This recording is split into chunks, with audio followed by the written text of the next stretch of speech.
Hello students, मैं Sandeep Singh welcome करता हूं आपका मैग्नेट ब्रेन्स हिंदी में, जहां पर मिलता है आपको फ्री एजुकेशन कंप्लीट स्कूल के लिए। मतलब आप किसी भी क्लास के स्टूडेंट हो, मैग्नेट ब्रेन्स हिंदी आपको प्रोवाइड करता है सभी quality content free of cost. तो जैसा कि हम मिला करते हैं हमारे फिजिक्स सब्जेक्ट के साथ, एंड हम इन दिनों डिस्कस कर रहे हैं हर एक चैप्टर के क्विक रिवीजन को। मतलब क्या, हम हर चैप्टर को बहुत ही शॉर्ट में सारे टॉपिक्स को फिंगर टिप्स पे लाने की कोशिश कर रहे हैं, क्योंकि अब आ चुकी है एग्जाम और एग्जाम में चाहिए हमें मैक्सिमम मार्क्स। तो फिर ये क्विक रिवीजन सीरीज को देखना बिल्कुल बनता है, क्योंकि यहां पर पूरे चैप्टर को बहुत ही कम समय में लिंक करते हैं। हम क्विक तरीके से कैसे रिकॉल कर सकते हैं एग्जामिनेशन में, इसको देखते हैं, एंड साथ ही साथ हम ऐसे कुछ की पॉइंट्स को नोट डाउन करते हैं जिसकी वजह से ये पूरा चैप्टर स्मूथ हो जाता है। ठीक है भाई, तो चलिए इस सेशन को शुरू करने से पहले एक छोटी सी इंफॉर्मेशन और देते चलो मैं आपको कि इस चैप्टर का डिस्क्रिप्टिव वीडियो भी अवेलेबल है। आप नीचे डिस्क्रिप्शन बॉक्स में से लिंक पर जाकर के देख सकते हैं हमारे प्लेलिस्ट को, जहां पर अवेलेबल इसका पूरा कॉन्सेप्ट वीडियो अलग अलग वीडियोस में आपको हर एक टॉपिक को डिस्क्रिप्टिवली समझाया गया है। साथ ही साथ अवेलेबल है वन शॉट रिवीजन, जहां पर एक साथ पूरे चैप्टर को रिवाइज करें। अब क्या बारी हो गई, तो अब हम उसी चीज को करें बहुत ही क्विक में, तो बड़े ही तेजी से चलेंगे, क्योंकि हमारे ब्रेन को इसके हर एक टॉपिक क्लियर है।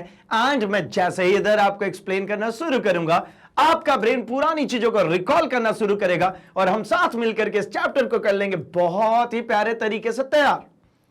तो देरी किस बात की, शुरू करते हैं फटाफट। ये रहा भाई हमारा टॉपिक इस चैप्टर के अंदर, चूंकि नाम है हमारा क्या चैप्टर का, कार्य तथा ऊर्जा। और हमें पता है कार्य क्या होता है भाई, तो कार्य होता है अगर मैंने किसी ऑब्जेक्ट के ऊपर बल लगाया और उसको मैंने विस्थापित कर दिया, तब मेरे बल द्वारा, मतलब मेरे द्वारा बेसिकली काम किया जाता है। यानी काम के लिए हम बात करना शुरू कर रहे हैं, तो कार्य क्या होता है भाई, ये होता है बल इंटू विस्थापन। ऐसे ही इन सभी टॉपिक्स के बारे में हमको डिस्कस करना है, तो क्यों ना एक एक करके डिस्कशन शुरू की जाए। आइए, सबसे पहले हमारे पास क्या है, तो हमारे पास सबसे पहला टॉपिक है कार्य। क्या भाई, सबसे पहला टॉपिक है हमारे पास कार्य, वर्क। क्या होती है वर्क, तो हमने अभी कहा वर्क होती है force into displacement. Work equals to force into displacement. कार्य बराबर बल इंटू विस्थापन। अब भैया दिक्कत की बात एक हो गई, क्या कि भाई यहां तो ये फोर्स भी एक वेक्टर क्वांटिटी है, डिस्प्लेसमेंट भी वेक्टर क्वांटिटी है, लेकिन ये कार्य में तो कोई दिशा विशा का कोई रोल होता ही नहीं। तो भैया क्या करें, तो कार्य कैसा हो गया भाई, तो कार्य हो गया हमारा एक अदिश राशि। कार्य कैसी राशि है, अदिश राशि। और ये दोनों है कौन से, सदिश राशि। तो जरा इसकी यूनिट की बात कर लेते हैं। तो कार्य की यूनिट की जब आप बात करेंगे तो कार्य की यूनिट क्या होगी, बल को किस चीज से लिखते हैं भाई, तो आप बोलोगे न्यूटन से। विस्थापन को किससे, मीटर से। तो कार्य की यूनिट न्यूटन मीटर, क्या हो गई, न्यूटन मीटर। ये क्या हो गई, कार्य की हो गई हमारी यूनिट। अच्छा, अब क्या करूं, तो अब सिंपली इस न्यूटन मीटर को हम कन्वर्ट कर लेते हैं किसमें भाई, जूल्स में। कैसे कन्वर्ट होगा, तो भाई यही न्यूटन मीटर, अगर 1 न्यूटन इंटू 1 मीटर मैं लिखता हूं, तो इसी को कहूंगा हम 1 जूल। ठीक है, क्या है ये है 1 जूल। अब जूल क्या है, तो जूल है, ये जूल है एसआई मात्रक। कैसी यूनिट है भाई, एसआई यूनिट है ये, कौन, जूल। तो कैसे कहेंगे जूल, तो मैं कहता हूं कि ये रहा एक वस्तु और इस वस्तु के ऊपर मैंने लगाया हुआ है बल। ठीक, मैंने बल लगाया कितने का, 1 न्यूटन का, और इसको मैंने ट्रैवल करा दिया। मतलब यहां से मैं इसको उठा करके लेकर के आ गया यहां तक, और यहां से यहां तक की जो दूरी है ना, इसको डिनोट करते हैं किससे, डिस्प्लेसमेंट से, विस्थापन से। ये 1 मीटर अगर होगी तो मेरे द्वारा किया गया काम 1 जूल के बराबर होगा। मतलब 1 न्यूटन का बल लगा के किसी वस्तु को 1 मीटर तक अगर आपने ट्रैवल कराया, तो जितनी भी आपने काम करी है उसी के मेजरमेंट को कहते हैं 1 जूल। ये रहा, मैंने फोर्स लगाया, डिस्प्लेसमेंट होगी। ऑब्जेक्ट ए पर था, अब आ चुका है बी पर, है ना। तो इसके पास क्या होगा भाई, मैंने फोर्स लगाई, ये m मास का ऑब्जेक्ट होगा, ये सेम मास है, यहां तक चल के आया। तो अगर इसमें डिस्प्लेसमेंट कॉज हो रही है, मैं फोर्स लगा रहा हूं, तो क्या कर रहा हूं भाई, तो मुझे पता है कोई भी चीज चल के जाएगी तो कैसा होगा, असंतुलित बल काम करेगा, तभी होगा। संतुलित बल लगाएंगे तो ये नहीं चल के जाएगा। मतलब मैंने इस ए पर क्या किया है, एक असंतुलित बल लगाई है, किस डायरेक्शन में, तो जिस डायरेक्शन में विस्थापन हो रहा है उसी के डायरेक्शन में। मतलब मैंने इसके ऊपर जो फोर्स लगाया उसको मैं लिख सकता हूं क्या, ma। मैंने इसके ऊपर जो फोर्स लगाया वो क्या लगा, ma। a that is acceleration, त्वरण। अब बारी आती है कि बल के बारे में तो हमारे पास इतनी इंफॉर्मेशन आ गई, लेकिन मुझे पता है कि ये जो विस्थापन होता है ना, ये विस्थापन पॉजिटिव भी होता है, नेगेटिव भी होता है और जीरो भी होता है। मोशन वाला जो चैप्टर था, गति वाला जो चैप्टर था, उससे हमें ये बात क्लियर है कि जो हमारा विस्थापन है, ये विस्थापन भैया पॉजिटिव भी होता है, ये विस्थापन हमारा नेगेटिव भी होता है एंड ये जीरो भी होता है। तो जहां पर हमारा विस्थापन पॉजिटिव होगा उस जगह पे क्या हमारा कार्य भी पॉजिटिव होगा। अगर विस्थापन नेगेटिव तो कार्य भी नेगेटिव, अगर विस्थापन जीरो तो कार्य भी जीरो। कैसे समझेंगे इसे? तो आइए मैं यहां पर बात करना शुरू करता हूं। कार्य के प्रकार, किसकी बात करूं मैं? कार्य के प्रकार। कितने प्रकार के कार्य होते हैं? तो भैया 3। कौन कौन से? Positive, negative, zero. तो मैं सबसे पहले बात करता हूं किसकी? धनात्मक कार्य। किसकी बात कर लूं? धनात्मक कार्य। धनात्मक कार्य किसे कहेंगे? जरा देखिए ना, ये एक ऑब्जेक्ट है, ठीक है ना, मान लिया ये ऑब्जेक्ट है। अब इसके ऊपर मैंने लगाया है बल F अमाउंट का, और ये ऑब्जेक्ट जो है विस्थापित भी हो रही है इसी डायरेक्शन में, इसमें विस्थापन भी जो मिल रहा है वो इसी डायरेक्शन में मिल रहा। जिधर बल लगा है उधर ही ये ऑब्जेक्ट चल रही है। तो मतलब ऐसा लिख सकता हूं क्या? ये रहा मेरा विस्थापन, ये रहा मेरा बल, ये दोनों एक दूसरे के कैसे दिख रहे? समांतर। ये कौन है? ये है विस्थापन, ये है डायरेक्शन किसकी? बल की।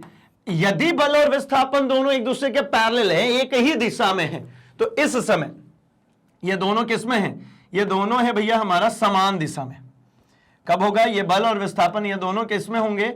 ये समान दिशा में अगर होंगे तो इसका मतलब होगा इन दोनों के बीच का जो कोण होगा वो होगा 0 डिग्री, और इस कंडीशन में जो काम होगा उसको कहते हैं धनात्मक कार्य। तो ये कोण वाली क्या बात है? तो कोण की एक और बात है, यहीं पर देख लीजिए। वर्क डन को हम लिखते हैं एक्चुअली ऐसे हैं, एफ कॉस थीटा। थोड़ा सा समझेंगे, थोड़ा सा ऑर्डर ऊपर करता हूं मैं, थोड़ा सा एनसीईआरटी थोड़ा सा अप चलते हैं, और मैं ऐसा कहना चाह रहा हूं आपसे कि ये जो दो वेक्टर्स का जब प्रोडक्ट निकालते हैं एंड दो वेक्टर्स का अगर हमें निकालना हो स्केलर प्रोडक्ट, तो वो दो वेक्टर्स का स्केलर प्रोडक्ट हमेशा ही कॉस थीटा के साथ में आता है, ठीक है ना। मतलब अगर ये वेक्टर हटाना है ना तो भैया इसके साथ में कॉस थीटा रख दीजिए, हो जाएगा काम, ठीक है। अभी के लिए इतना ही समझेंगे। क्या होता है? W equals to F S cos theta. Theta क्या है भाई? तो थीटा है बल और विस्थापन के बीच में लगने वाला कोण। किसके किसके बीच में? बल और विस्थापन के बीच में लगने वाला कोण। तो भैया ये हो गया, दोनों के बीच में कोण कितना? 0 डिग्री। तो इस कंडीशन में W इक्वल्स टू आप लिख के देखिए ना, एफ एस कॉस 0 डिग्री। अच्छा, इधर ऊपर कॉस के बारे में कुछ इंफॉर्मेशन देता हूं। कॉस 0 डिग्री की वैल्यू होती है 1। कॉस 90 डिग्री की अगर आप बात करेंगे तो इसकी वैल्यू होती है 0। कॉस 180 डिग्री की अगर आप बात करेंगे तो इसकी वैल्यू होती है -1, ठीक है ना। और अगेन आई एम रिपीटिंग कि अगर इसके बारे में और डिस्क्रिप्टिवली आपको चाहिए तो आप कंसेप्ट वीडियोस में जाइए, वहां पर हमको बहुत आसानी से इसका पूरा एक्सप्लेनेशन मिल जाएगा। बट चूंकि हम क्विकली रिवीजन कर रहे हैं तो हमें ध्यान में है कि हमने इनके बारे में डिस्कशन किया हुआ है, और इसके बेसिस पे मैं कह सकता हूं कि ये कॉस 0 डिग्री की जगह पे कौन है भैया? 1। अच्छा, कुछ लोग ये भी सोचे होंगे, अच्छा तो वो वीडियो नहीं देखा तो ये समझ में नहीं आएगा क्या? नहीं भाई, ऐसा बिल्कुल नहीं है, पूरा समझ में आएगा। आप देखो ना, ये cos 0 की जगह क्या लिखना? 1 आप रख दीजिए। W equals to F S, ये cos 0 की जगह पर 1 हो गया। ये क्या होता है भाई? ये होता है हमारा धनात्मक कार्य। कैसा हो गया? धनात्मक कार्य। और आपको बात भी समझ में आ रही होगी, अगर मैंने जिस दिशा में बल लगाया उसी दिशा में ऑब्जेक्ट चला गया तो भैया पॉजिटिव वर्क डन हुआ ना। दूसरा बात करता हूं, दूसरा कौन भैया? तो दूसरा है ऋणात्मक कार्य। कौन सा हो गया? ऋणात्मक कार्य, नेगेटिव वर्क डन। तो नेगेटिव वर्क डन के लिए क्या करना है आप समझना जरा। मैंने कहा ये रहा मेरे पास ऑब्जेक्ट, और इस पे लगने वाला बल और विस्थापन एक दूसरे के विपरीत है। मतलब मैंने बल लगाया इधर की दिशा में और विस्थापन हो रहा है इधर की दिशा में। ये है विस्थापन की दिशा और ये है मेरे बल की दिशा, है ना। यानी अगर मैं यहां पे बनाता हूं ऐसी तरीके से पॉइंट आउट करके, तो ये रही मेरी कौन भाई? तो ये रही मेरी विस्थापन, लेकिन बल किधर लग रहा है? तो बल लग रहा है इधर की तरफ। आप क्या बोलोगे? ये दोनों एक दूसरे से कितने डिग्री पर हैं? तो बल और विस्थापन आपको यहां पर साफ सुथरा दिख रहा है कि ये विपरीत दिशा में। किधर है भैया? विपरीत दिशा। और जब ये विपरीत दिशा में है इसका तात्पर्य होता है कि थीटा इक्वल्स टू हो गया ये 180 डिग्री। कितना हो गया? 180 डिग्री। और थीटा अगर 180 डिग्री है तो cos 180 की वैल्यू ये देखिए ना, -1 लिखा है। तो W इक्वल्स टू क्या हो गया? F S cos 180 degree. तो ये कितना हो जाएगा? W इक्वल्स टू हो जाएगा मेरा माइनस ऑफ एफ एस। आप देखो ये नेगेटिव आ गया ना, मतलब एक ऐसा काम है ऋणात्मक, ये कैसा काम है भाई? ये है हमारा ऋणात्मक कार्य।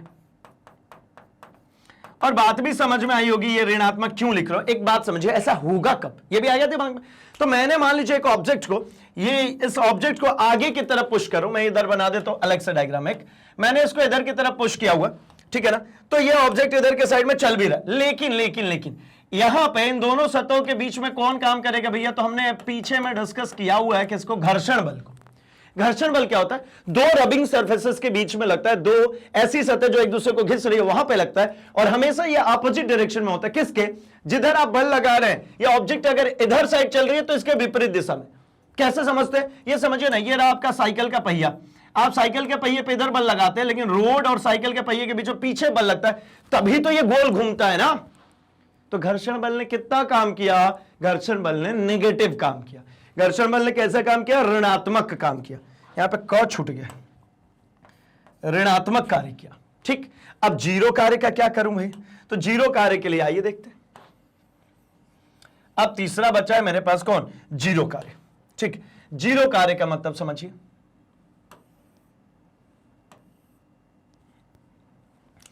जीरो कार्य देखता हूं।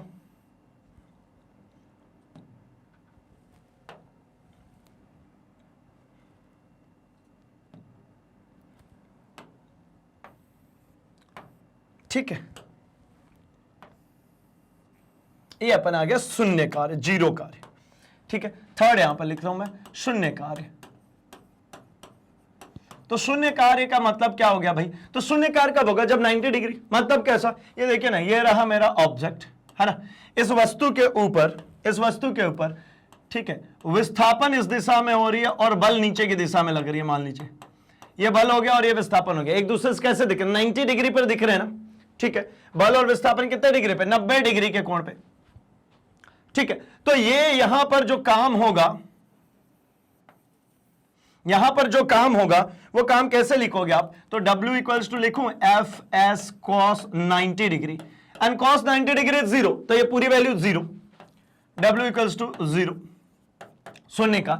ऐसा होता कब है, कहां होगा ये जीरो काम? तो एक बात समझिए ना, ये रहा, ये देखिए, लेट्स से कि ये हमारे पास है,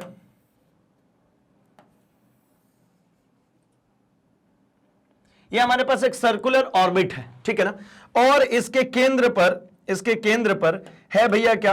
तो मान लीजिए केंद्र पर कोई सा भी कुछ भी, मान लीजिए पृथ्वी है और इसके सराउंडिंग्स में यहां पर क्या कर रहा है? तो चंद्रमा चक्कर लगा रहा है, ये इधर कहीं पे चंद्रमा यहां से चक्कर लगा रहा है, या सूर्य और पृथ्वी की बात कर लीजिए, कहीं पर भी कोई भी ऑर्बिटल मोशन हो रहा है, आप उसकी बात कर सकते हैं। तो ऑर्बिटल मोशन होते समय हो क्या रहा है कि यहां पर एक बल है जो कि इसके ऊपर कार्यरत होगा, किधर की तरफ? तो केंद्र की तरफ, और इसकी वेलोसिटी किधर होगी? इधर की तरफ। ये कोई भी वृत्ताकार पथ पे चलेगा तो ऐसे ही चलेगा ना भाई। अगर आप यहां पे भी लोकेशन बनाओगे तो देखिए वेग इधर होगी और जो इसके ऊपर लग रहा होगा वेग इधर होगा। यहां पर भी बनाएंगे, वेलोसिटी की डायरेक्शन ये होगी और इधर क्या लग रहा होगा? इधर लग रहा होगा बल। मतलब ये कौन सा बल होता है? अभिकेंद्रीय बल, जो केंद्र की तरफ खींचता है। आप इसको छोड़ो, मैं कहता हूं एक पत्थर बांधो एक थ्रेड से और पत्थर को गोल गोल घुमाना शुरू करो, तो थ्रेड के द्वारा आप क्या करते हैं? पत्थर को केंद्र की तरफ खींचता है और पत्थर दूर जाने की कोशिश करता है। तो इन दोनों के बीच में कितने डिग्री का कोण दिख रहा है आपको? 90।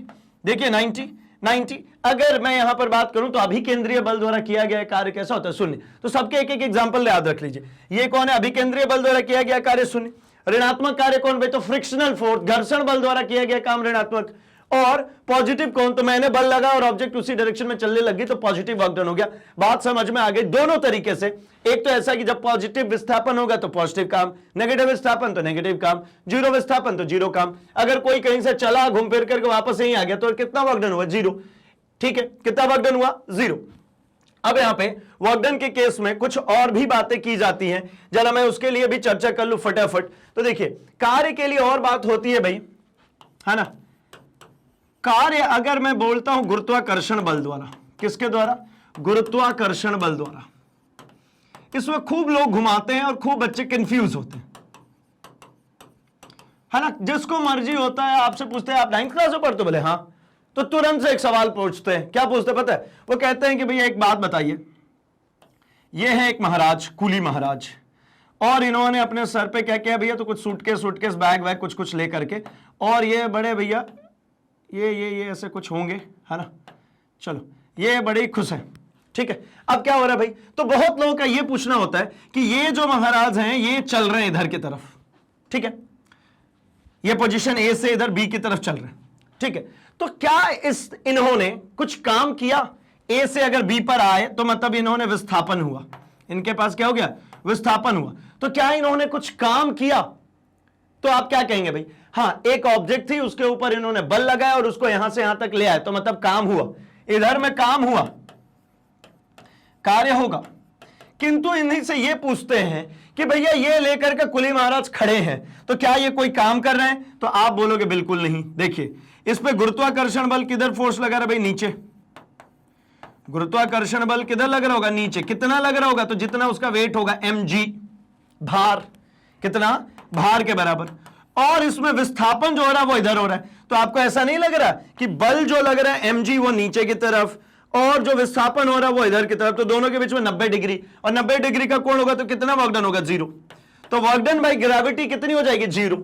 जैसे एक क्वेश्चन पूछते हैं कि एक बच्ची है ना, मेरे हिसाब से आपके एनसीईआरटी का ही क्वेश्चन है, एक बच्ची है उसने अपने बैग को लटकाया कंधे पे और घर से स्कूल गई और स्कूल से घर आ गई, तो ग्रेविटेशनल फोर्स द्वारा कितना वर्क डन किया गया, तो 0।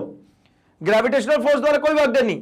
कब होगा ग्रेविटेशनल फोर्स द्वारा वर्क डन, जब ये भैया कुली महाराज क्या कर रहे होंगे, ये सामान को ये नीचे से उठा के ऐसा सर पे रख रहे होंगे, तब इन्होंने काम किया। क्या किया भाई, तो इन्होंने ये h हाइट, h ऊंचाई लेकर के चले और इस सामान के ऊपर बल कितना लग रहा था, तो mg नीचे और हाइट ऊपर की तरफ चला है। तो आप देखो ना ये कैसा हो रहा है, mg एक नीचे की तरफ फोर्स और बल एक लग रही है, विस्थापन ऊपर हो रहा है और नीचे क्या हो रहा है भाई, नीचे लग रहा है बल। तो गुरुत्वाकर्षण बल द्वारा जो किया गया कार्य होगा वो कैसा दिख रहा है आपको, ये 180 डिग्री पर दिख रहा है, यानी नेगेटिव वर्क डन होगा। नेगेटिव क्यों होगा, क्योंकि जो मैंने काम किया वो इसी के अंदर जाकर के क्या हो जाएगा, स्टोर हो जाएगा।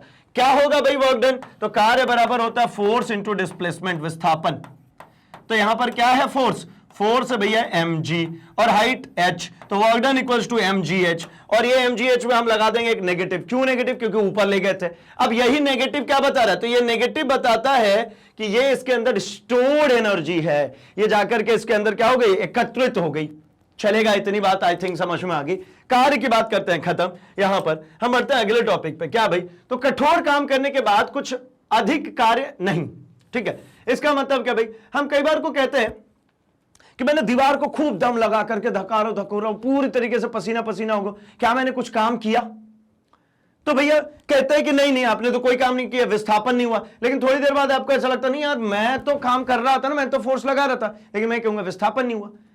लेकिन मैं थक क्यों गया भाई, फिर तो मैं इसलिए थक गया क्योंकि जैसे ही मैंने उसको दीवार को पुश करना शुरू किया, फोर्स लगाना शुरू किया, तो हमारे ब्लड रेट, मतलब ऐसा कह सकते हैं जो हमारी बीपी, ब्लड प्रेशर जिसको कहते हैं, जो कि हमारे नसों के अंदर खून जो दौड़ता है उसकी स्पीड बढ़ जाएगी, धड़कन बढ़ जाएगी, है ना, हार्ट बहुत तेजी से पंप करना शुरू कर देगा, और हीट के फॉर्म में, ऊष्मा के फॉर्म में आपकी बॉडी से वो एनर्जी रिलीज होना शुरू हो जाती है, ठीक है। तो मतलब भाई यहां पर अगले टॉपिक की बात करेंगे तो कह रहे कार्य की वैकल्पिक वैज्ञानिक संकल्पना। कार्य की वैज्ञानिक संकल्पना का यही मतलब था कि जैसे एक कुली ने सामान उठाया आपकी गाड़ी से, गया प्लेटफॉर्म पे लेके, लेकिन अपन ठहरे कैसा लेट लतीफ आदमी, ट्रेन निकल गया भैया, तो क्या कहेंगे कुली को, भैया एक काम करो यार सामान वापस छोड़ दो। अब उसने सामान ले आकर के छोड़ दी गाड़ी में, ठीक है, तो अपने साथ अपना छोटा भाई वो क्या बोलेगा, भैया इनने कोई काम वाम नहीं किया, इसको पैसे मत देना। बोले कैसे नहीं किया, तो बोले विस्थापन इसका 0 हो गया, इसने कोई काम नहीं किया, कोई कुली को पैसे नहीं बनते। और कुली उल्टा लड़ रहा, बोले नहीं ऐसा नहीं है भैया, मैंने तो डबल किया, ले भी आया, दुगना पैसा मांगता है, ठीक है। तो फिर ऐसे कंडीशन में क्या करेंगे, तो भैया अपना छोटा भाई फालतू में लड़े बैठा है, नहीं कोई काम नहीं किया, वो कह रहा है कुली की नहीं मैंने दुगना काम किया, तो कौन सही होगा, यही है वैज्ञानिक संकल्पना। इसका मतलब क्या, कुली अपनी जगह सही है, बच्चा अपनी जगह सही है। बच्चे ने पढ़ा था इसलिए वो सही है कि भैया पॉजिटिव वर्क डन, और वापस आया वो नेगेटिव वर्क डन, तो 0। लेकिन एक्चुअली अगर आप बात करते हैं साइंटिफिक लेवल पे, तो जाने का वर्क डन अलग काउंट कर लीजिए और आने का अलग। कुली सही है भैया, कुली को डबल पैसे देने पड़ेंगे, है ना, किसी का हक नहीं मारते। एक नियत बल द्वारा किया गया कार्य, एक कांस्टेंट फोर्स जब आपके ऊपर किसी ऑब्जेक्ट के ऊपर लग रहा है तो कितना काम करेगा, तो वह एफएस के बराबर करेगा, बल इंटू विस्थापन के बराबर। फिर अब बारी यहीं से आ जाती है किसकी, ऊर्जा की, एनर्जी। क्या होती है एनर्जी, तो एनर्जी होती है कैपेसिटी टू डूइंग वर्क, ठीक है। क्या होती है एनर्जी, एनर्जी जो होती है, ऊर्जा जो होती है, ये होती है capacity to doing work. Capacity to doing work का मतलब क्या भाई? तो ये है मेरी कार्य करने की क्षमता। क्या है? कार्य करने की क्षमता।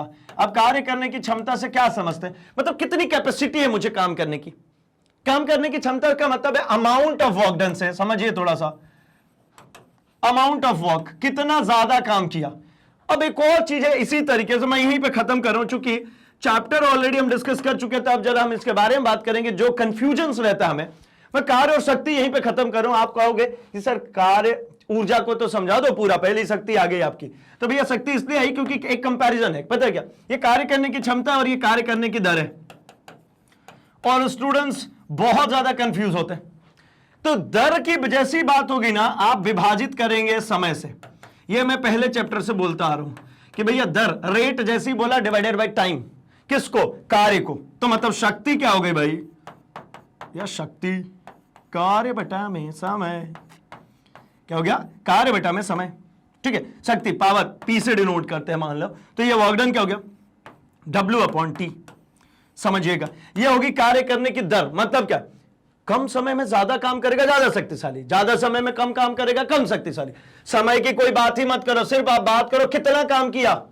खूब सारा काम किया, भले 4 दिन में करे, ऊर्जा ज्यादा थी उसके पास, है ना। थोड़ा सा ही काम करे, ठीक है, तो ऊर्जा कम थी उसके पास। मतलब ये अमाउंट है और ये रेट है। कुछ बात समझ में आएगी? ये अमाउंट है और ये रेट। अमाउंट मतलब क्या भाई? कितनी मात्रा में काम हुआ, और ये कितनी जल्दी हुआ, ऐसा समझ लो। इसकी जब बात करेंगे तो कितनी जल्दी हुआ या कोई चीज कितनी देर से हुई, अगर इसकी बात कर रहे हो आप, तो भैया आप बात करो शक्ति की। लेकिन आप बात कर रहे हो ज्यादा काम हुआ, आप बात कर रहे हो कम काम हुआ, तो आप बात कर रहे हो ऊर्जा की। बात समझ में आ गई होगी। कम काम, ज्यादा काम, ऊर्जा। जल्दी काम, देरी से काम, तो भैया क्या हो गई? वो शक्ति। और इसमें बहुत कंफ्यूजन होता है, डेफिनेशन एक जैसे लगते हैं। कार्य करने की क्षमता को ऊर्जा कहते हैं, कार्य करने की दर को शक्ति कहते हैं, फिर हम होते रहते हैं कंफ्यूज। तो भैया आप कोई कंफ्यूजन नहीं। अगले स्लाइड में आता हूं, आगे बात करता हूं मैं जरा, क्योंकि ऊर्जा की बात छिड़ी थी, तो बात छिड़ी थी तो दूर तक जाएगी भाई। कहां तक जाएगी? तो ऊर्जा को पूरा खत्म करके आएंगे। क्या होता है ऊर्जा? तो ऊर्जा होता है कार्य करने की क्षमता। कार्य करने की क्षमता। अब लो भैया, ये कार्य करने की क्षमता कह रहे हैं, तो कार्य करने की क्षमता कैसे डिनोट करेंगे? क्या होगा? तो भाई किसी की ऊर्जा पता करनी है ना, उसकी एनर्जी पता करनी है कि कितना ज्यादा एनर्जेटिक है, उसको काम करने को दे दो। वो जितना काम करके दे देगा वो उसकी ऊर्जा हो गई, है ना। सामने वाले क्या दे दिया? काम करने को दिया, और जितना काम करेगा वो उसकी क्या हो गई? ऊर्जा हो गई। अमाउंट, जितना ज्यादा काम करेगा उतना ऊर्जा है, जितना कम काम करेगा उतना कम ऊर्जा है। बात समझ में आ गई होगी। तो मैं लिखता हूं ऊर्जा को, इसे कार्य के द्वारा ही मेजर करते हैं, इसे कार्य के द्वारा ही मापते हैं। मतलब इसका मेजरमेंट जो होता है वो वर्क डन के जरिए होता है, कार्य के द्वारा ही होता है। और कार्य के द्वारा इसका मापन होगा कैसे, है ना? इसे कार्य के द्वारा ही मापते हैं, मतलब इसका मापन कार्य के द्वारा कैसे होगा? तो वर्क डन इक्वल्स टू जो हमने लिखा था फोर्स इनटू डिस्प्लेसमेंट, विस्थापन, यही होगा ये भी। मतलब energy equals to same, energy equals to, है ना, ऊर्जा इक्वल्स टू, लाइक सेम, कोई अंतर नहीं भाई। ऊर्जा equals to force into displacement, same चलेगा। तो क्या कहते हो कि भैया इसकी इकाई क्या हो जाएगी, या फिर कह लो इसका एसआई मात्रक क्या हो जाएगा? तो इसका भी एसआई मात्रक रहने वाला है जूल। कारण क्योंकि काम करा के ही तो नाप रहे हो आप एनर्जी को, तो काम की ऊर्जा की यूनिट और काम की यूनिट दोनों की सेम होती। मतलब एक स्टार पॉइंट है यहां पे, और ये पेपर में पूछा जा सकता है, ठीक है। जिस तरीके से स्पीड और वेलोसिटी की यूनिट सेम होती है, कितनी मीटर पर सेकेंड, उसी तरीके से कार्य तथा ऊर्जा दोनों की इकाई समान होती है। बस बात इतनी सी होती है कि ऊर्जा बहुत सारे टाइप का है, ऊर्जा बहुत सारे टाइप्स की होती है, ठीक है ना। तो आते हैं ऊर्जा के प्रकार। ऊर्जा के प्रकार, ठीक है। तो अभी ऊर्जा के तो बहुत सारे प्रकार है भाई, light energy, sound energy, heat energy, mechanical energy, ठीक है। आप जितने टाइप की बोलो, nuclear energy, solar energy, wind energy, tidal energy, बहुत सारा है। लेकिन मैं जो बात करना चाह रहा हूं, जो इस चैप्टर में बात करनी है, वो हमें करनी है सिर्फ और सिर्फ किसकी? यांत्रिक ऊर्जा। किसकी बात करनी है भैया? यांत्रिक ऊर्जा। और यांत्रिक ऊर्जा इटसेल्फ होता क्या है यांत्रिक ऊर्जा? तो यांत्रिक ऊर्जा दो ऊर्जाओं को मिलाकर के बना है। एक होती है हमारी गतिज ऊर्जा और दूसरी होती है हमारी स्थितिज ऊर्जा। क्या क्या भैया? एक है हमारी गतिज ऊर्जा और दूसरी है हमारी स्थितिज ऊर्जा। अब गतिज ऊर्जा क्या होता है भाई? तो किसी भी वस्तु में गति के कारण ऊर्जा जो होगी उसको कहूंगा मैं क्या? गतिज ऊर्जा। कैसे लिखते हैं भाई? तो मान लीजिए कि ये एक ऑब्जेक्ट रहा है ना, ठीक, कितने का? m मास का। इसके ऊपर आपने बल लगाया और ये गति करनी शुरू कर दी v वेलोसिटी से।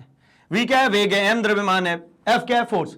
तो कहते हैं गतिज ऊर्जा, काइनेटिक एनर्जी से लिखते के ई लिखते हैं। बहुत सारी जगहों पे आपको ई सफिक्स में के भी मिल जाएगा। कितनी होगी भाई काइनेटिक एनर्जी? तो ये कहते हैं half M V square. M क्या है भैया? तो एम है हमारा द्रव्यमान, वी स्क्वायर, वी क्या है भैया? तो वेग है किसकी? ये ऑब्जेक्ट की। तो इसकी इकाई क्या होगी? इसका मात्रक क्या होगा? तो इसका मात्रक क्या होगा भाई? तो इसका भी मात्रक होगा सिंपली जूल। इसका मात्रक क्या होगा? जूल। नॉर्मल है ना। चलिए, यहां तक ये बात समझ में आ गई। अच्छा, इसका एक डेरिवेशन भी है, ठीक है, चलिए करेंगे उसकी भी चर्चा। स्थितिज ऊर्जा की बात करते हैं। स्थितिज ऊर्जा मतलब क्या? तो यहां पर मैं लिखता हूं वस्तु के स्थिति के कारण ऊर्जा। आप बोलोगे ऐसा कैसे होता है भाई? तो स्थितिज ऊर्जा दो तरीके की है, ठीक है, मैं दोनों टाइप्स को एक्सप्लेन कर दे रहा हूं। मैं ऐसा लिख लेता हूं, स्थितिज ऊर्जा दो तरीके की। एक है गुरुत्वीय स्थितिज ऊर्जा। क्या है? एक गुरुत्वीय स्थितिज ऊर्जा। और एक और है स्थितिज ऊर्जा जिसको कहते हैं इलास्टिक पोटेंशियल एनर्जी, ठीक है ना, प्रत्यास्थ स्थितिज ऊर्जा। दोनों के बारे में अगर मैं बात करूं तो गुरुत्वीय स्थितिज ऊर्जा मतलब गुरुत्व के अधीन जो काम होगा। देखिए, एक ऑब्जेक्ट है, ये धरातल पर रखा हुआ है, लेकिन अगर मान लीजिए इसको उठा करके आपने यहां ले जाकर के रख दिया, जो कुली वाले की बात की थी मैंने थोड़े समय पहले, इसको h ऊंचाई तक लेकर के गए, तो भैया इस वस्तु पे तो नीचे की तरफ mg लग रहा होगा। अगर ये वस्तु यहां पहुंच गया तब भी इसके ऊपर क्या लग रहा है? mg लग रहा होगा। तो कार्य बराबर क्या होता है भाई? तो वर्क डन इक्वल्स टू होता है, मैं यहीं पे लिख देता हूं, वर्क डन इक्वल्स टू क्या होता है? mg इंटू विस्थापन, तो mgh। इसी को हम कहते हैं पोटेंशियल एनर्जी। इसी को क्या कहते हैं हम? Potential energy. यूनिट क्या होगी इसकी? तो इसकी भी यूनिट होगी जूल। आई होप बात क्लियर है। अब यहां पे बात आती है प्रत्यास्थ स्थितिज ऊर्जा क्या है। तो प्रत्यास्थ स्थितिज ऊर्जा को ऐसा समझिए, मान लीजिए आपने क्या किया भैया, एक दृढ़ जगह है, मतलब फिक्स दीवार है, इसमें आपने लगाई है एक स्प्रिंग, और इस स्प्रिंग पे आपने लगा दिया इधर डायरेक्शन में बल। या तो आप इसको इधर खींचिए या फिर आप इसको कंप्रेस कीजिए। मैं क्या करूं? खींचूं या फिर मैं इसको कंप्रेस करूं। खींचने और कंप्रेस करने दोनों ही समय में मैं खींचना समझता हूं। थोड़ा सा देखिए, माना कि मैंने इसको खींचा हुआ इधर की तरफ, तो ये इतना आगे बढ़ जाएगा। ये इतना दूर क्या हो गया भैया? इतना, ये क्या हो गया? ये इतना हो गया मेरा विस्थापन। ये क्या हो गया? मेरा विस्थापन। तो इसको हम जनरली लिखते हैं कि ये जो था, इसकी जो लंबाई है इसमें वृद्धि हो गई, तो मैं कहता हूं ये डेल एल वृद्धि हो गई। और इसकी ओरिजिनल जो लंबाई थी, जो पहले ये रेड कलर वाले में जो लंबाई थी वो एल थी, वो खींचने के कारण डेल एल बढ़ गई। तो भैया इसमें क्या हो गया? जैसे ही आप इसको खींचोगे, जैसे ही आप इसको क्या करोगे? खींचोगे, तो ये एक टेंडेंसी रखेगा कि आप बल हटाओ। जैसे ही आप अपना बल हटाओगे, ये क्या होगा? तो ये वापस अपनी स्थिति में आ जाएगा। जैसे आप करोगे ये वापस अपनी स्थिति में। जैसे ही आप क्या करोगे भाई, इसके ऊपर फोर्स लगाओगे, ठीक है, तो ये क्या होगा? फोर्स लगाओगे, ये खिंच गया। फोर्स हटाओगे, ये वापस अपनी स्थिति में। फोर्स लगाओगे, खिंचेगा। फोर्स हटा दोगे, अपनी स्थिति में। तो ये क्या करे? अपने आप को रिलीज कर रहे हैं ना। तो मतलब क्या है? इसके अंदर स्टोर हो गई। इसीलिए इसको क्या कहते हैं भाई? प्रत्यास्थ स्थितिज ऊर्जा। इसीलिए कह रहा हूं इसकी स्थिति के कारण। स्थिति क्या है भाई? ये इसकी स्थिति, खींचा है ना, ये इसकी स्थिति। इसके कारण जो इसके अंदर ऊर्जा निहित है उसको हम कहते हैं क्या? प्रत्यास्थ स्थितिज ऊर्जा। तो प्रत्यास्थ स्थितिज ऊर्जा और गुरुत्वीय स्थितिज ऊर्जा। बस स्थितिज ऊर्जा के बारे में एक बात याद रखिए, बहुत इंपॉर्टेंट है, वो ये कि स्थितिज ऊर्जा एक तरीके की स्टोर्ड ऊर्जा है ना। इसको क्या कह सकते हैं आप? Stored energy. स्टोर्ड एनर्जी मतलब क्या भाई? जिसको एकत्रित किया जा सकता है ना, जिसको संरक्षित किया जा सकता है, ठीक है, संरक्षित ऊर्जा। इसको संरक्षित कर सकते हैं, इसको सेव कर सकते हैं। जैसे मान लीजिए ये बॉल यहां पर ले जाकर रख दिया, आज गिराऊं इसको या 4 साल बाद बॉल को गिराऊं, इसके अंदर mgh निहित है, ये खत्म नहीं होगी। लेकिन ये कब तक है भाई? जब तक ऑब्जेक्ट गति कर रहा है। ऑब्जेक्ट जैसे ही रुका, गतिज ऊर्जा खत्म। ऑब्जेक्ट जैसे रुका, उसकी गतिज ऊर्जा खत्म, ठीक है। अब एक और बात आती है कि ऊर्जा संरक्षण का सिद्धांत। क्या बोल रहा हूं, ऊर्जा संरक्षण का सिद्धांत। तो ये कहता है भाई ऊर्जा ना तो नष्ट की जा सकती ना ही बनाई जा सकती। तो ये कहते हैं कि अगर एक ऑब्जेक्ट है, जरा देखिए यहां पर रखा हुआ है ए बिंदु पर, इसको यहां से नीचे की तरफ छोड़ दिया तो ये आ गया बी बिंदु पर, ये वापस नीचे आकर के धरातल पे आकर टकरा गया। ये एक ही ऑब्जेक्ट है, इसकी स्थिति ए है, ये बी स्थिति है, सी स्थिति। यहां तक आते समय यहां से यहां तक अगर मैं बात करता हूं तो ये देखिए ना, ये एच ऊंचाई पर है। शुरुआत में ये थोड़ी दूर चल करके आ गया, तो यहां से यहां तक मैं कह देता हूं एक्स चल करके आ गया, और यहां से यहां तक जो चल के आया वो क्या हो गया भैया, तो ये हो गया मेरे एक्स माइनस एच। इसकी पूरी एक डेरिवेशन है, इसको भी हमने कॉन्सेप्ट वीडियो में समझा हुआ है। स्टिल यहां पर जरा देखते हैं, है ना, आपको प्लेलिस्ट के जानकारी ऊपर भी लिंक में दिख रही होगी, या फिर आप नीचे जाएंगे तो डिस्क्रिप्शन बॉक्स में भी दिखेगी, वहां से जा सकते हैं। बट स्टिल मैं आपको पूरा ही समझा रहा हूं। ये हो गया ए बी सी 3 जगहों पर। तो पता है ये जब इस हाइट पर होगा तो इसके ऊपर क्या काम कर रहा होगा, mg। इसमें mg फोर्स नीचे, यहां पर भी ये कौन है, mg है, यहां पर भी कौन है, mg है। तो आपको पता है इस a पर भी इसके पास जो एनर्जी होगी होगी mgh के बराबर, यहां पर भी जो होगी वो होगी mgh के बराबर, और यहां पर भी जो होगी एनर्जी होगी mgh के बराबर। पता है क्या, जरा देखिए इसको ऐसा समझा सकता हूं मैं, कैसा बोल रहा हूं, देखिए अगर मैं आपसे कहता हूं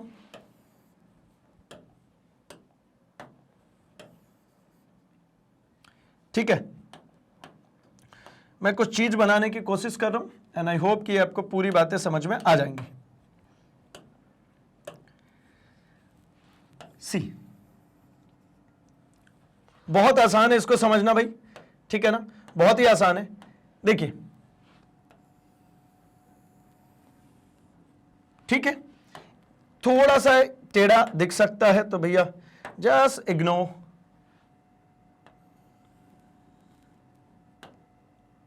थोड़ा सा ही बोला था, ज्यादा हो रहा है, ठीक है, अभी कुछ हद तक ठीक है। मैं कहता हूं ये वाली जो है, ये जो अभी मैंने ये जो बनाई है, ये बता रही है काइनेटिक एनर्जी को, है ना, गतिज ऊर्जा को। और ये जो ऊपर के साइड में आप देख पा रहे होंगे, इसको मैं कहता हूं ये बता रही है मेरी स्थितिज ऊर्जा को, मतलब पोटेंशियल एनर्जी को। अब एक बात समझिए, कंडीशंस बनाता हूं मैं एंड समझाता हूं मैं। ये जो कंडीशन है, ये कंडीशन है ए। यहां पर जब ऑब्जेक्ट रखा होगा तो इसके पास क्या होगा, सबसे ज्यादा स्थितिज ऊर्जा होगी। तो ये देखिए यहां इस पॉइंट की मैं बात करता हूं तो यहां पर पोटेंशियल एनर्जी कैसा है, मैक्सिमम। लेकिन यहां पर काइनेटिक एनर्जी की बात करेंगे, गतिज ऊर्जा की, तो ये 0 है। ये ऑब्जेक्ट ये मैक्सिमम हाइट पे जब होगा तो इसकी गतिज ऊर्जा क्या होगी, 0, और स्थितिज ऊर्जा अधिकतम कितनी, mgh के बराबर। अब क्या हुआ, जैसे जैसे ऑब्जेक्ट नीचे की तरफ गिरना शुरू हुआ वैसे वैसे इसके अंदर गति आने लग गई और इसकी गतिज ऊर्जा बढ़ने लगी। शुरुआत में देखिए ना, यहां पर गतिज ऊर्जा कितना है, काइनेटिक एनर्जी 0 है, बिल्कुल भी 0, कुछ नहीं हो रहा है, ये कंडीशन एक ही हो गई।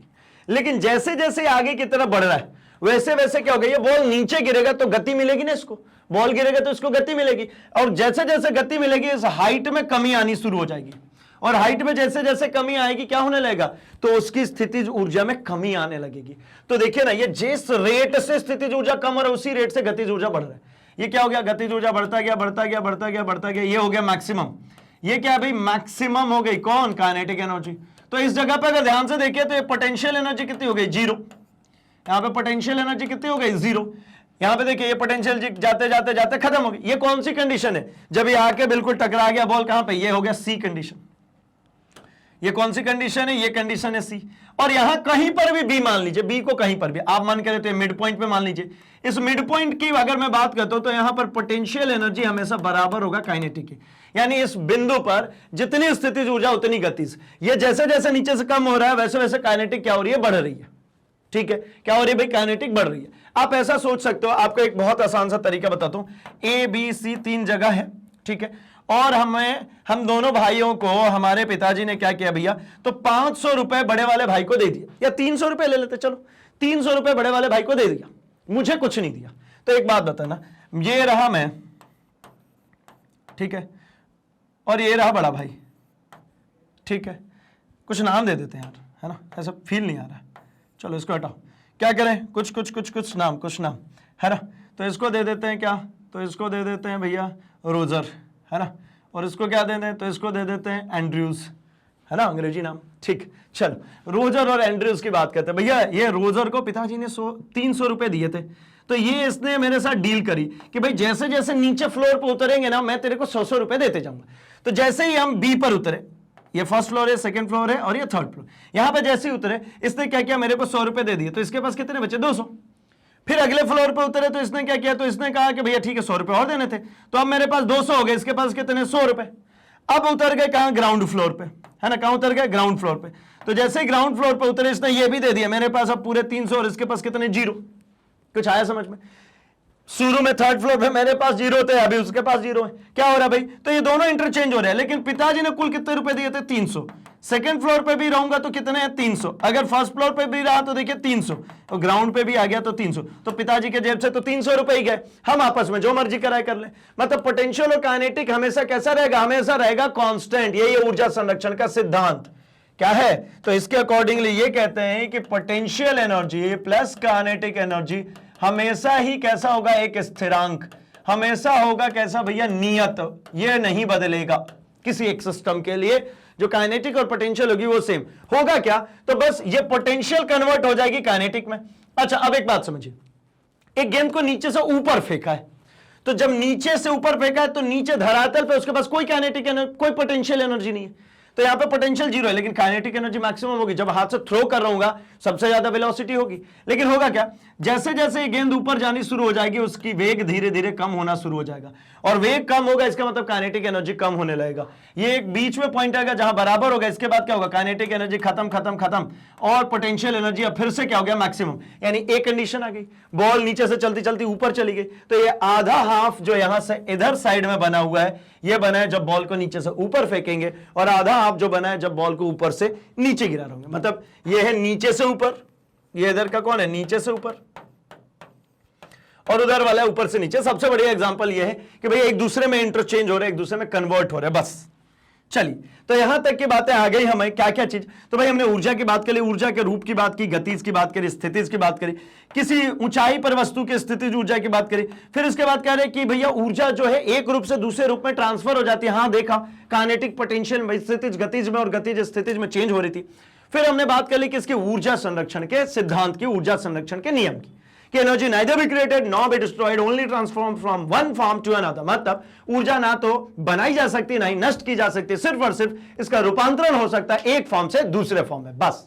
ठीक है, चलिए जैसे अभी आपको एक नॉर्मल से एग्जांपल देते, चलो जब तक मैं स्लाइड चेंज करूं, कि भाई जैसे आपने ट्यूबलाइट देखी, ट्यूबलाइट क्या करता है भाई, तो ट्यूबलाइट सिंपली यही तो करता है ना कि इलेक्ट्रिकल एनर्जी को लाइट एनर्जी में चेंज कर देता है। आप बोलोगे फैन, फैन क्या कर रहा है भाई, तो इलेक्ट्रिकल एनर्जी को मैकेनिकल में चेंज कर दे रहा है। अभी आपका स्पीकर क्या कर रहा है, इलेक्ट्रिकल एनर्जी को साउंड एनर्जी में चेंज कर रहा है, इसलिए आप सुन पा रहे हो, और आपका स्क्रीन इलेक्ट्रिकल एनर्जी को लाइट एनर्जी में चेंज कर रहा है, इसलिए आप देख पा रहे हो। सिंपल, ठीक। अब बात करते हैं कार्य करने की दर, जिसकी हमने शुरुआत में बात कर ली थी। क्या कार्य करने की दर, इसका मतलब क्या भाई, कार्य करने की दर, इसकी बात करता हूं पहले। कार्य करने की दर मतलब मैं बात करूं शक्ति की। शक्ति हमने क्या कहा था भैया, तो कार्य बटा में समय, है ना, ठीक है, power equals to work done upon time. अब बारी इसकी है कि इसकी यूनिट, इसकी इकाई, तो इसकी इकाई तो होगी भैया क्या, कार्य की इकाई होती है जूल, और इसकी इकाई होती है सेकंड। तो जूल प्रति सेकंड को हम क्या कहते हैं, हम कहते हैं शक्ति। जूल प्रति सेकंड को क्या कहते हैं, शक्ति। लेकिन एक जूल अपॉन में एक सेकंड, मतलब एक जूल का काम कोई एक सेकंड में अगर खत्म कर दे तो मैं उसको कहता हूं कि भैया ये एक वॉट है। क्या है, एक वॉट। अब बोलोगे ये वॉट क्या है, तो वॉट है हमारी एसआई मात्रक। ठीक है, वॉट क्या है भाई, एसआई मात्रक है किसका, शक्ति का। एसआई मात्रक है किसका भाई, वॉट, शक्ति का। इससे बड़े मात्रक भी होते हैं शक्ति के, तो शक्ति का और बड़ा मात्रक कौन सा हो जाएगा भाई, शक्ति का मात्रक और कौन सा हो जाएगा, एक तो आपको मैंने सिखा दी भैया ये वॉट हो गया, और कौन है, तो देखिए 1000 वॉट इक्वल्स टू कितना हो जाएगा भाई, तो ये हो जाएगा 1 किलो वॉट। ये बात तो सबको समझ में आती होगी। क्या होता है भाई, किलो मतलब कितना होता है 1000, तो 1000 वॉट मतलब 1 किलो वॉट, है ना, ऐसा भी लिखते हैं। 1000 watt is equals to 1 kilo watt, KW। ठीक है, चलेगा।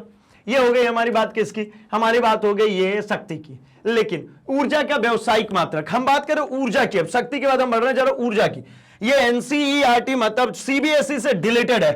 ठीक है, ऊर्जा का व्यावसायिक मात्रक, ध्यान रखिएगा भाई, ये CBSE से रिलेटेड है ना, लेकिन स्टेट बोर्ड्स में से नहीं, तो स्टेट बोर्ड्स वाले बिल्कुल ध्यान देंगे। ठीक, क्या होगा ऊर्जा के व्यावसायिक मात्रक, तो ऊर्जा का व्यावसायिक मात्रक तब होगा ना, देखिए ऊर्जा बराबर होता है भैया, आपको मैंने क्या सिखाया, कार्य। मैं क्यों ना ऐसा कहूं कि अगर आपने शक्ति इंटू कार्य लिख दिया यानी ऊर्जा हो गया, आपको सॉरी शक्ति इंटू समय अगर आपने लिख दिया तो ये ऊर्जा हो गया। कैसे लिखा? तो शक्ति मतलब क्या होता है भैया? तो आपने कहा ना कार्य बटा में समय, एक समय से मैंने इसको गुणा कर रखा है, समय से समय कट गया मतलब ये क्या हो गया? कार्य। यानी अगर आपको ऊर्जा का एक और फॉर्मूला देखना है तो ऊर्जा का एक फॉर्मूला मिल गया, क्या? शक्ति गुणे समय।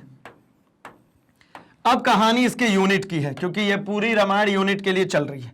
तो अब इसकी अगर मैं यूनिट की बात करता हूं तो एक बात समझ लीजिए, इसकी यूनिट, ठीक है, ऊर्जा की बात करनी है। शक्ति की यूनिट मैं कहता हूं भैया क्या? किलोवाट। बड़ी यूनिट की बात कर लेता हूं, किलोवाट इंटू घंटा। क्या लिखते हैं इसको भाई? इसको लिखते हैं KWH, किलोवाट आवर। क्या लिखते हैं? Kilowatt hour, KWH। अच्छा, तो किलोवाट आवर अगर लिखते हैं तो जरा इसको कन्वर्ट करता हूं। अगर कोई मेरे से कहता 1 KWH किसके बराबर होगा? 1 किलोवाट में कितना वाट भाई? तो 1 किलोवाट में 1000 वाट। और 1 घंटे में कितना सेकंड? तो आप कहोगे 3600 सेकंड। 1 घंटे में कितना सेकंड होता है? 3600 सेकंड। तो मतलब ये कितना हो गया? 36 पर 3 और 2 5 0 वॉट सेकंड। क्या हो गया भैया? What into second. लेकिन इसको अगर स्टैंडर्ड फॉर्मेट में लिखे तो स्टैंडर्ड फॉर्मेट कहता है लेफ्ट साइड से एक डिजिट छोड़ करके डेसिमल प्लेस कर दीजिए और बाकी को लिखिए 10 टू द पावर। तो 10 टू द पावर कितना? 6। 1 2 3 4 5 6 डिजिट है ना भैया, तो 10 टू द पावर 6 गुणा करेंगे तो 6 पर क्या लगे? 10 के पावर 6, तो मतलब 6 पे कितनी? 6 0, तो 10.6 डिजिट आगे चला जाएगा। 6 डिजिट आगे जाने का मतलब इस 3 के बाद 6 डिजिट, मतलब एक 6 और 5 0, यानी ये नंबर सेम लिख रहे हैं। स्टैंडर्ड यूनिट होती है, इसी को कहते हैं हम 1 KWH। एक और बात है, इसी को कहते हैं 1 यूनिट। जो घर में इलेक्ट्रिसिटी का आपका बिल आता है ना, वो आता है ना ऐसे यूनिट में, वो अल्टीमेटली इतनी ऊर्जा जब खपत हो जाती है तब आपको 1 यूनिट का बिल आता है। तो 1 यूनिट इज इक्वल्स टू क्या हो जाएगा? 1 KWH is equals to 3.6 into 10 to the power 6 joule. ये अल्टीमेटली क्या है? जूल। वॉट सेकंड मतलब क्या? जूल। तो ये जूल किसकी इकाई होती है भाई? ऊर्जा की। तो आ गई ना ऊर्जा, आ गई होगी बात समझ में। यही हमारा कमर्शियल यूनिट है ना, यही हमारा कमर्शियल यूनिट। ठीक है, एक और चीज है, हम जरा बात कर लेते हैं इसके प्रीवियस सेशन में यहां पर।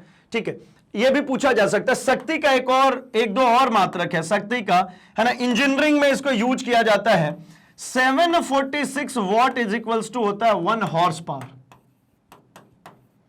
क्या लिखते हैं? 1 हॉर्स पावर। इसका मतलब क्या होता है भैया? 746 watt is equals to 1 HP, ऐसा लिखा था। हॉर्स पावर इसको कहते हैं। इंजन वगैरह की जब हम बात करते हैं, मोटर की बात कर रहे होते हैं, तो वो हॉर्स पावर में आती है। ठीक है ना, अश्व शक्ति। ये हॉर्स पावर को हिंदी में भी लिखिए अश्व शक्ति लिखा होता है। खैर, आप जब पढ़ेंगे किसी कमर्शियल मतलब किसी बॉक्स वॉक्स पे, तो उस पे ये लिखा होता है 1 HP। 1 HP मतलब 746 वॉट।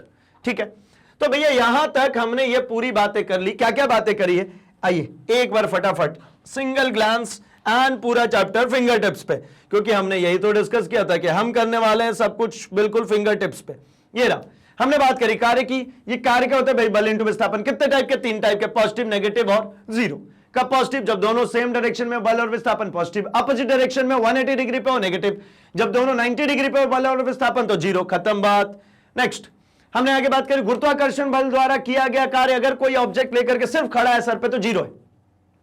ठीक है, कितना भैया? जीरो है। आगे बढ़ता हूं, अगर मैं इसी तरीके से बात करता हूं ऊर्जा की, तो ऊर्जा क्या होता है? कार्य करने की जो क्षमता है, capacity to doing work is called energy. मतलब कितना ज्यादा काम करे, कितना कम काम करे, ये ऊर्जा है। लेकिन शक्ति क्या है? तो कितनी जल्दी काम करे, कितनी देर से करे। मतलब कैपेसिटी टू डूइंग वर्क ये नहीं है, ये क्या है? Rate of doing work. Rate of doing work मतलब कार्य करने की दर, मतलब कार्य बटा में समय। ठीक है, तो अब जरा ऊर्जा के बारे में हमने बात करी। ऊर्जा क्या होता है भैया? तो कार्य करने की क्षमता है, ये से कार्य द्वारा ही मापते, तो फॉर्मूला वही work is equal to force into displacement हो जाएगा। ऐसा ही मात्रा क्या है भैया? तो इसकी जूल है। एक और चीज यहीं कहीं देख लेते हैं, तो भैया कार्य ऊर्जा प्रमेय भी है हमारे पास एक, जिसके अनुसार हम कुछ बात करते हैं कि work done is equal to होता है kinetic energy final minus kinetic energy initial. मतलब इसको कैसे कहते हैं भाई? तो इसको कह सकता हो आप ½ mv² माइनस ½ mu स्क्वायर, ये भी वर्क डन होता है और ये भी हमारा अल्टीमेटली क्या है, यही हमारा एनर्जी भी है। मतलब क्या, जैसे एक अपना दोस्त एक साइकिल चला रहा है, वो साइकिल चलाते चलाते जा रहा है, मैंने पीछे से उसको धक्का मारा तो उसकी वेलोसिटी बढ़ जाएगी, मतलब उसकी गतिज ऊर्जा बढ़ जाएगी। कितनी गतिज ऊर्जा बढ़ी भाई, तो पहले कितने से चल रहा था, अब कितने से चल रहा, दोनों का माइनस कर दीजिए तो क्या पता लग जाएगा आपने कितना काम किया। भाई मैंने कितना काम किया, जितने से वो चल रहा था मैंने धक्का देकर के और तेज कर दिया, तो वही मैंने काम किया। तो ये बात हो गई ऊर्जा के अंदर, है ना। कार्य और ऊर्जा दोनों की जो एसआई यूनिट होती है वो सेम होती है और वो होती है जूल।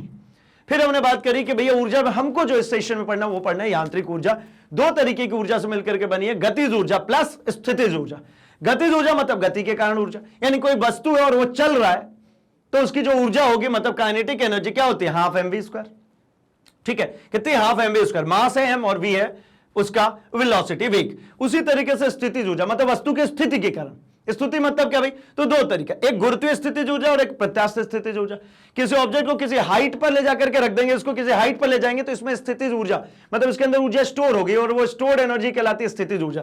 जबकि एक स्प्रिंग को मैंने ऐसा खींचा या उसको कंप्रेस किया और फोर्स हटाएंगे तो वापस अपनी जगह पे आ जाएगा। जैसे कि मैंने इस पत्थर को ऊपर ले गया था, छोड़ दूं तो अपने आप नीचे गिर जाएगा। सेम तरीके की स्प्रिंग को खींचेंगे, छोड़ देंगे तो अपने आप अपनी जगह पे चला जाएगा। तो ये भी स्थितिज ऊर्जा, ये भी, ये प्रत्यास्थ स्थितिज ऊर्जा होगी जब मैंने स्प्रिंग को खींचा या फिर मैंने कंप्रेस किया। जबकि गुरुत्वीय स्थितिज ऊर्जा में क्या होती है, ऑब्जेक्ट को किसी हाइट पर लेकर के जाते हैं या फिर किसी हाइट से नीचे आ रही है तो अल्टीमेटली एक ऐसी एनर्जी होगी स्टोर्ड एनर्जी, आप एकत्रित कर सकते हो, इसको संरक्षित कर सकते हो। आप काइनेटिक एनर्जी को कभी संरक्षित नहीं कर सकते, ठीक है ना, सेव नहीं कर सकते। फिर हमने पढ़ा कि काइनेटिक एनर्जी और पोटेंशियल एनर्जी का जो सम होगा वो हमेशा एक नियत होगा, हमेशा कांस्टेंट होगा। यानी गतिज ऊर्जा स्थितिज में बदलेगी, स्थितिज गतिज में। जब बॉल नीचे से ऊपर जा रहा होगा तो गतिज स्थितिज में बदल रही है, और जब बॉल ऊपर से नीचे गिर रहा होगा, ठीक है, रिपीट, जब बॉल ऊपर से नीचे गिर रहा है तो स्थितिज गतिज में बदल रही है, और जब बॉल नीचे से ऊपर जा रहा है तो गतिज स्थितिज में बदल रही है। ठीक है, ये रहा उसके लिए ग्राफ। फिर क्या करी बात भाई हमने, तो फिर हमने बात करी ऊर्जा के व्यवसायिक मात्रक और शक्ति की। तो शक्ति की जब हमने बात करी तो ये रही हमारी शक्ति, है ना, कार्य बटा में समय, यानी इसकी यूनिट होती है वॉट, और 746 वॉट का होता है हमारा क्या, एक हॉर्स पावर। और एक यूनिट का क्या होता है भाई, तो 3.6 into 10 to the power 6 joule. ये इंपॉर्टेंट है यूनिट, है ना, जो मैंने बोला सीबीएसई में हट चुका है एंड बाकी स्टेट बोर्ड में है, और स्टेट बोर्ड में वो बहुत इंपॉर्टेंट है। चलिए, तो जो टारगेट हमने सेट किया था वो टारगेट आई होप कि हो चुका है कंप्लीट, और हमने डिसाइड किया था कि सब कुछ फिंगर टिप्स पे लेकर के आएंगे। आई होप कि अब सब कुछ आपके फिंगर टिप्स पे, यानी ये पूरा चैप्टर आपके हर एक छोटे बड़े पार्टिकल्स, हर एक छोटे बड़े कण जो दिमाग के थे वो पूरी तरीके से आश्वस्त हो चुके हैं इस चैप्टर को लेकर के। कोई कहीं से भी पूछे अब हम उसको एक्सप्लेन कर सकते हैं। ठीक है भाई, तो चलिए, मैग्नेट ब्रेन्स इसी तरीके से एक हाई क्वालिटी एजुकेशन देने के लिए कमिटेड है। एंड सीबीएसई इंग्लिश मीडियम से हो आप, या फिर आप सीबीएसई हिंदी मीडियम से हो, या फिर आप किसी भी स्टेट बोर्ड से हो, सीबीएसई दैट मींस ये पूरी एनसीईआरटी बेस्ड क्लासेस हैं। ठीक है, एंड आप किसी भी स्टेट बोर्ड से, अल्टीमेटली आपकी बुक्स एनसीईआरटी हैं, मतलब ये सारी क्लासेस आपके लिए। ठीक है भाई, अगर आप यूपी या बिहार बोर्ड से आते हो तो आपके लिए तो एक्सक्लूसिव प्लेलिस्ट है जहां पर आपके बोर्ड के अकॉर्डिंगली आपका पूरा कोर्स कंटेंट मिल जाता है free of cost. Again NTSC, olympiad, CUET, spoken English जैसे क्लासेस आपको चाहिए तो ये भी देता है मैग्नेट ब्रेन्स भाई, एंड अगेन वो भी फ्री ऑफ कॉस्ट। तो अगर आप चाहते हैं और अपने आप को इम्प्रोवाइज करना तो सिंपल एक काम करिए, इस वीडियो के डिस्क्रिप्शन बॉक्स में जाइए, लिंक को फॉलो कीजिए एंड ऑर्डर कीजिए फटाफट से बुक्स एंड ई बुक्स जो कि आपके नॉलेज को करने वाले हैं बूस्ट। तो जिस तरीके से आप हमारे साथ हमारे YouTube चैनल पे जुड़े हैं उसी तरीके से हमसे कनेक्ट हो सकते हैं हमारे सोशल मीडिया प्लेटफॉर्म पे भी, that is Facebook, Instagram, Twitter, Telegram, जहां पर कोई सजेशन, कोई सुझाव अगर आपको लगता है जल्दी से जल्दी हम तक पहुंचाइए, हम उस पर जरूर अमल करेंगे। एंड कोई नई इंफॉर्मेशन, कोई नई अनाउंसमेंट आती है वो जल्दी आप तक पहुंचे, इसके लिए भी स्टे ट्यून्ड विद अस, क्योंकि मैग्नेट ब्रेन्स हिंदी भाई सब कुछ लेकर के आते हैं free of cost, quality content लेकर के आते हैं सिर्फ और सिर्फ आपके लिए। तो जल्दी से इस वीडियो को लाइक कीजिए, चैनल को सब्सक्राइब एंड इसे अपने दोस्तों में शेयर भी कर दीजिए। तो मिलेंगे हम अपने अगले चैप्टर के ऐसे ही एक क्विक रिवीजन सेशन में इस कमिटमेंट के साथ। अभी के लिए अलविदा, मिल रहे हैं हम अगले सेशन में। Thanks for watching.